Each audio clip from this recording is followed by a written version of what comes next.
বন্ধুরা আমি আজকে আপনাদেরকে শেখাবো কিভাবে আপনারা শর্টকাট ওয়েতে মোবাইল ফোন দিয়ে আপনাদের ইউটিউব ভিডিওর অডিওকে সুন্দরভাবে এডিট করতে পারেন। সো বন্ধুরা, একটি ভিডিওর অডিও অনেক অনেক বেশি গুরুত্বপূর্ণ। সো আপনারা কিভাবে শর্টকাট নিয়মের মাধ্যমে আপনার ইউটিউব ভিডিওর অডিওকে এডিট করতে পারবেন সেটাই দেখাবো আমরা আজকের এই ভিডিওতে। তো বন্ধুরা চলুন মোবাইল স্ক্রিনে যাওয়া যাক। অলরাইট বন্ধুরা, আমাদের এখন চলে যেতে হবে প্লে স্টোরে। তো চলো আমরা প্লে স্টোরে যাই অ্যান্ড এখান থেকে সার্চ বারে সার্চ দিতে হবে লেক্সাস অডিও এডিটর। প্রথমে সাজেস্টে আসছে অ্যান্ড তোমরা দেখতে পাচ্ছ এই দ্বিতীয় নম্বরটা হচ্ছে আমাদের অডিও এডিটরটা। এখানে আমরা ক্লিক দিব। এটা তোমরা ডাউনলোডিং দেখতে পাচ্ছ 10 মিলিয়ন প্লাস অ্যান্ড আমরা এখানে এটার এমবি দেখতে পাচ্ছ, এটা 15 এমবি। মোবাইলে বেশি র্যাম লাগবে না, যাদের 2 জিবি র্যাম আছে তারাও এটা দিয়ে ভালো সুন্দর মতন অডিওটা এডিট করতে পারবা। সো আমরা এখন ইনস্টল দেবো এটাকে। এটা ইনস্টল হতে বেশি সময় লাগবে না, এটা যেহেতু 15 এমবির অ্যাপস এটা খুব দ্রুতই ইনস্টল হবে। অ্যান্ড আপনারা এখান থেকে আপনারা এটাকে ওপেন করবেন অ্যান্ড ওপেন করার পর এখানে কিছু পারমিশন চাবে, এই পারমিশনগুলো দিয়ে দিতে হবে। উপরে আমরা প্রথমে পারমিশনটা দিয়ে দিব অ্যান্ড অ্যালাউ করে দেব অ্যান্ড অ্যালাউ অল করে দেব। এখন যেহেতু আমাদের এই ফোনে অডিওটা নাই, সো আমাদেরকে অডিও রেকর্ড করে নিতে হবে, অথবা যদি আমরা আগে থেকে প্রি অডিও রেকর্ড করি, যদি আমাদের ভিডিও থাকে, সো আমরা তখন ওই ভিডিও থেকে অডিওটা এক্সপোর্ট করে নিয়ে আসতে পারবো। এর জন্য আমাদেরকে এই ওপেনে যেতে হবে। ওপেন থেকে এই যেখানে ফাইল লোকেশন পাবা, এই ফাইল লোকেশন থেকে আমাদের যেতে হবে DCIM। এখানে আপনাদের যেখানে রেকর্ডিং করা থাকবে সেখান থেকে আপনারা চাইলে ভিডিও থেকে শুধু অনলি অডিওটা নিয়ে আসতে পারবেন। আমি মনে করেন আপনাদেরকে একটা দেখাই, এখান থেকে একটা অডিও নিয়ে আসি অ্যান্ড এখানে ইম্পোর্ট হচ্ছে অ্যান্ড এই যে দেখতে পাচ্ছেন অডিওটা চলে আসছে। আমি যেহেতু একটা অডিও রেকর্ড করব, রেকর্ড করে তারপর এটাতে আমি ইম্পোর্ট করব, সো আমি এই অডিওটা এখন এডিট করব না। তো চলো আমরা একটা আর্টিকেল পড়ি অ্যান্ড আর্টিকেলটা থেকে আমরা অডিও একটা নিয়ে নিই। এখন আমাদেরকে যেতে হবে, আমরা ফোনের ডিফল্ট অডিওটাতে যাই, অডিও এডিটরে। এখানে আমরা একটা আর্টিকেল পরে আপনাদেরকে শোনাই। রাত 1টা, বাইরে বেশ ঝড় তুফান হচ্ছে, তীব্র বাতাসে শো শো শব্দ মনে ভয় ঢুকিয়ে দেয়, ধুম ধুম বাজ পড়ছে, মনে হচ্ছে সারা শহর আজ ধ্বংস হয়ে যাবে। আমি জানালা দরজা বন্ধ করে কুণ্ডুলি পাকিয়ে বিছানায় শুয়ে আছি, আজ বাসায় কেউ নেই, আমি একা। ঘুমাতে চেষ্টা করছি কিন্তু কিছুতেই ঘুম আসতেছে না। এমন সময় শুনতে পেলাম দরজায় কে যেন নক করছে। অলরাইট বন্ধুরা, আমাদের ভয়েস ওভার নেওয়া শেষ। আমরা এখন এটাকে লেক্সাস অডিও এডিটে ইম্পোর্ট করব এবং এটাকে এডিট করব। আমরা আপনাদেরকে এডিট করে দেখাবো যে আসলে এটাতে নয়েজ কেমন ছিল এবং এডিট করার পরে নয়েজটা কেমন থাকে এবং ভয়েস কোয়ালিটিটা কেমন হয় আপনারা একবারেই বুঝতে পারবেন। তো চলুন আমরা এখন লেক্সাস অডিও এডিটর অ্যাপে চলে যাই।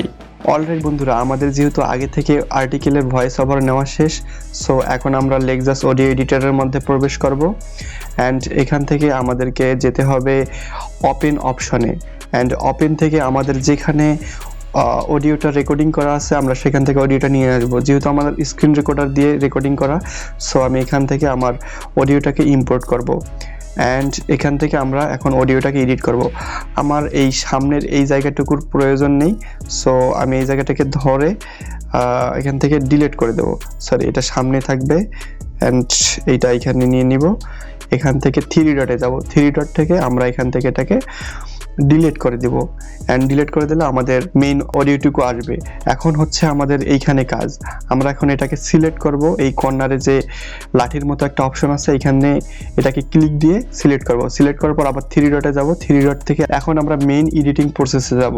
এখান থেকে আমাদের যেতে হবে ইফেক্টসে। ইফেক্টস থেকে প্রথমে আমাদের কাজ হচ্ছে নয়েজ রিডাকশন করা। আমরা তার আগে একটু অডিওটাকে শুনে নেই। রাত 1টা, বাইরে বেশ ঝড় তুফান হচ্ছে, তীব্র বাতাসে শো শো শব্দ মনে ভয় ঢুকিয়ে দেয়, ধুম ধুম বাজ পড়ছে, মনে হচ্ছে। বন্ধুরা দেখতেই পাচ্ছেন আমাদের অডিওতে কতটা নয়েজ রয়েছে। এখন আমাদের ইফেক্টস থেকে যেতে হবে নয়েজ রিডাকশনে। নয়েজ রিডাকশনে ক্লিক দিয়ে আমাদেরকে একটু এটা কমা বাড়া করে দেখতে হবে যে আসলে কোনটাতে বেস্ট লাগে। তার আগে প্লে দিয়ে দিতে হবে। প্লে দেওয়ার পর আমরা একটু এটা কমা বাড়া করে দেখবো আসলে আমাদের কোনটাতে বেস্ট লাগে। আমরা সেটাই সিলেক্ট করে দিয়ে অ্যাপ্লাই করব। অ্যাপ্লাই হতে কিছুটা টাইম লাগবে, আপনাদের অডিওটা কত বড় তার উপর নির্ভর করে, কতটা সময় লাগবে তার নির্ধারণ করে। সো আমাদের যেহেতু এটা অ্যাপ্লাই হয়ে গেছে, দেখতে পাচ্ছেন অডিওর গ্রাফটা কতটা ডাউন হয়ে গেছে। এরপর আমাদেরকে এই অডিওটাকে নরমালাইজ করতে হবে। নরমালাইজে ক্লিক দিয়ে নরমালাইজ করলে এটা আরো বড় হবে অডিওটা। এরপর আবার আমাদের ইফেক্টস থেকে যেতে হবে ইকুয়ালাইজার। ইকুয়ালাইজারটা খুঁজে বের করে আমরা এটাতে ক্লিক দিব অ্যান্ড এটাও একটু কমা বাড়া করে দেখতে পারেন। আমি এটা একটু বাড়াই, এটা একটু বাড়াই অ্যান্ড অ্যাপ্লাই করে দেই। দেন এখন অডিওটা আগের চেয়ে একটু বেটার হবে। সো এটা অ্যাপ্লাই হোক, কিছুক্ষণ আমরা অপেক্ষা করি অ্যান্ড অডিওটা একটু বড়, সো এই জন্য একটু টাইম লাগবে। সো আমাদের এটা অ্যাপ্লাই হয়ে গেছে। এরপর আমাদের আবারও ইফেক্টসে যেতে হবে। ইফেক্টস থেকে আমাদের কাজ হচ্ছে একটু ভয়েসটাকে স্মুথ করতে হবে। এর জন্য আমাদেরকে যেতে হবে কম্প্রেসরে। আমরা যদি কম্প্রেসরে ক্লিক দেই তাহলে দেখতে পাবেন আরও একটু অডিওটা ডাউন হবে অ্যান্ড আমাদের অডিওতে যে নয়েজ থাকবে সে নয়েজ একদমই রিডিউস হয়ে যাবে। সো আমরা এখন যদি এই অডিওটাকে শুনি তাহলে দেখতে পাবেন যে আসলে কতটুকু পার্থক্য হয়েছে। রাত 1টা, বাইরে বেশ ঝড় তুফান হচ্ছে, তীব্র বাতাসে শো শো শব্দ মনে ভয় ঢুকিয়ে দেয়, ধুম ধুম বাজ পড়ছে, মনে হচ্ছে সারা শহর। দেখতে পাচ্ছেন বন্ধুরা আমাদের অডিওটা আগের চেয়ে অনেক অনেক অনেক বেশি স্মুথ হয়েছে অ্যান্ড অনেক শ্রুতিমধুর হয়েছে। সো আশা করা যায় এই অডিও যদি আপনারা আপনাদের ইউটিউব ভিডিও এবং বিভিন্ন টিকটক ভিডিওতে ইউজ করেন তাহলে অনেক ভালো একটা রেজাল্ট পাবেন। আপনারা চাইলে এখন এটাকে সেভ করে নিতে পারেন।